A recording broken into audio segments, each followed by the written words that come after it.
Attraction isn't logical. It's not something a woman chooses. It's something she feels. And the difference between the man she forgets and the man she fantasizes about, it's not just his looks, not his money, not even his confidence. It's his words. The right words can slip into her mind, crawl under her skin, and stay there on repeat. Most men throw out generic compliments. You're beautiful. You have pretty eyes. Nice, sure, memorable. Not even close. But if you say the right thing in the right way, she won't just hear it, she'll feel it. And once a woman starts feeling something for you, that's when you become irresistible. So in this video, I'm going to give you 3 powerful compliments. Compliments so rare, so dangerous, that they'll make her think about you long after you're gone. Let's get started. 1. I don't need you, but I want you. There's something about this phrase that hits different. It's not just words. It's a declaration of power most men get. Attraction completely wrong. They think that in order to win a woman over, they need to shower her with attention, convince her of their worth, and prove that they do anything to have her. That's where they fail, because nothing turns a woman off faster than neediness. It reeks of desperation. It tells her that you see her as some magical prize, and yourself as a man who needs to win her approval just to be worthy. Women don't want to feel like they're doing you a favor by being with you.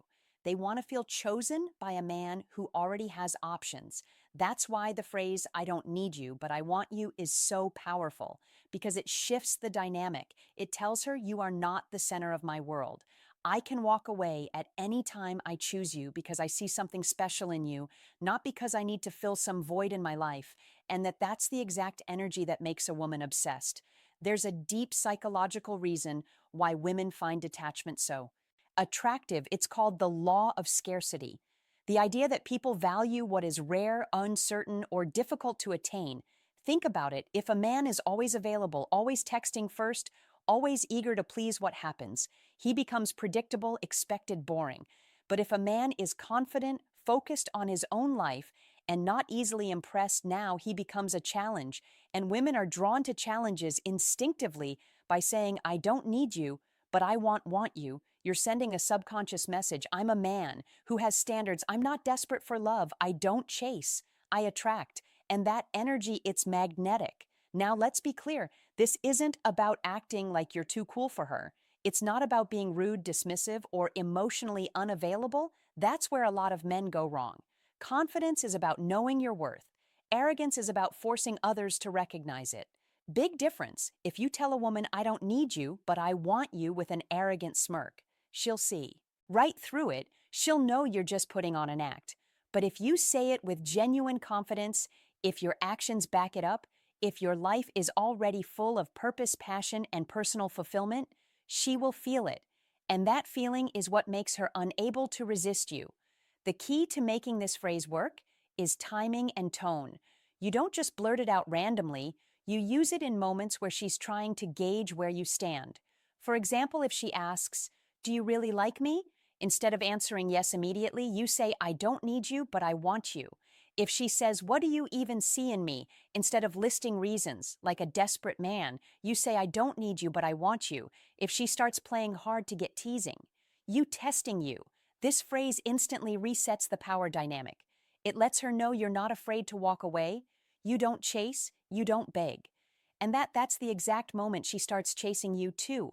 I bet most guys don't make you feel like this. Words have power, but not all words are created equal. Some words get ignored, some get a polite response, and then there are words that sink deep into the mind, words that make a woman think about you long after you're gone. That's what this phrase does. It's not a compliment, it's not a question, it's something far more powerful. A suggestion. When you say, I bet most guys don't make you feel like this, you're planting a thought in her mind, one that she can't help but explore, because now she's wondering, wait, do I feel different around him? What exactly is he doing that other men don't? Why does this moment suddenly feel more intense? And once she starts thinking about it, she starts feeling it even more. That's the power of suggestion. You're not telling her how to feel. You're making her realize on her own that she feels something unique with you, and that realization, it's irresistible. Women don't just fall for words, they fall for the way words make them feel, and this phrase triggers something called the contrast effect. a psychological principle that makes people pay more attention to something when it's compared to something else. When you say, I bet most guys don't make you feel like this, you're creating an instant comparison. In her mind, she starts thinking back to her past experiences, all the dates, the conversations, the flirty moments, and now she's subconsciously putting you above them all because if you weren't different, if you weren't making her feel something rare, why would you even say that attraction isn't just about looks? It's about emotional investment. A woman can find a man physically attractive, but if he doesn't make her feel something, he's able. This phrase forces her to engage emotionally because once she starts thinking about how you make her feel, she's locked in now. She's analyzing your words, your energy, the chemistry between you. She's feeling the difference instead of just hearing it. And that's the moment she starts wanting more. Most men rely on surface level compliments. They tell a woman she's pretty, that she smells nice, that she has beautiful eyes. That's why this phrase is so different. It doesn't focus on her looks, it focuses on her experience with you, and that's what makes it hit hard. But here's the key, you have to back it up. You can't just throw this phrase out there and expect magic. You have to actually create a moment where she feels different around you.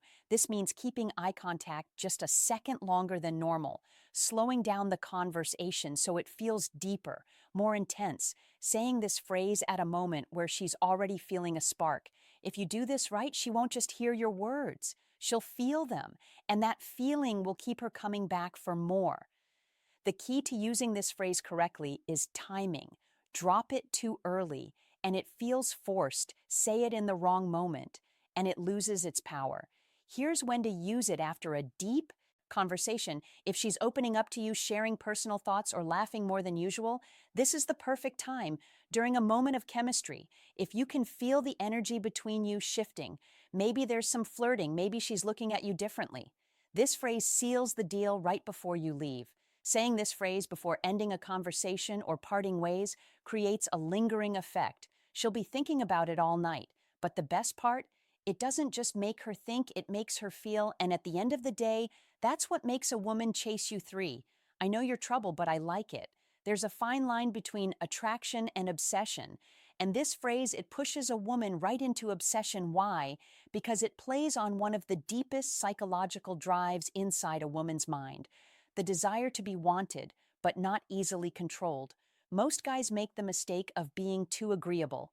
They nod, they compliment, they try to prove they're safe and nice. But the problem, women don't want safe. They don't want predictable. They want a man who sees their wild side and embraces it. That's exactly what this phrase does when you say, I know you're trouble, but I like it. You're doing something incredibly powerful. You're acknowledging that she's a challenge. You're suggesting that she has a side most men can't handle. You're telling her you see through her innocent act and you're still intrigued. This taps into her ego and her curiosity. At the same time, now she's wondering, does he really think I'm trouble? What does he see in me that other men don't? Why is he so confident about handling me? And once a woman starts asking these questions, she's already hooked. This phrase works because it flips the usual power dynamic. Most men try to convince a woman to like them, but this phrase, it subtly makes her the one proving herself to you instead of chasing her approval. You're making her wonder if she can handle you instead of playing it safe. You're creating a sense of danger and excitement instead of being just another guy. You're now the man she wants to impress. It's flirtation, challenge, and intrigue all in one sentence. There's a psychological principle at play here called reactant theory. It states that when people feel like they're being categorized or limited in some way, they instinctively push back by calling her trouble. You're subtly challenging her identity now. She has to prove herself to you. She'll start teasing you back. She'll start showing you different sides of her personality. She'll start working for your attention instead of just receiving it. And that shift, that's what makes a woman obsess. The key to making this work is playfulness. You can't say it too seriously, or it'll sound accusatory. You can't say it too casually, or it won't have impact.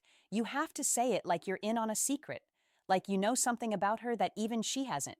Fully admitted, here's how to deliver it with maximum effect. Lock eyes with her. Hold that tension for just a second longer than normal. Say it with a slight smirk.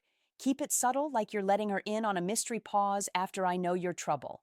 Let her brain fill in the blanks before you add, but I like it done right. This phrase will send a spark down her spine. She'll laugh. She'll playfully deny it. She'll lean in closer without realizing it, and that's when you know you've got her. This isn't a phrase you drop in a dry, formal conversation.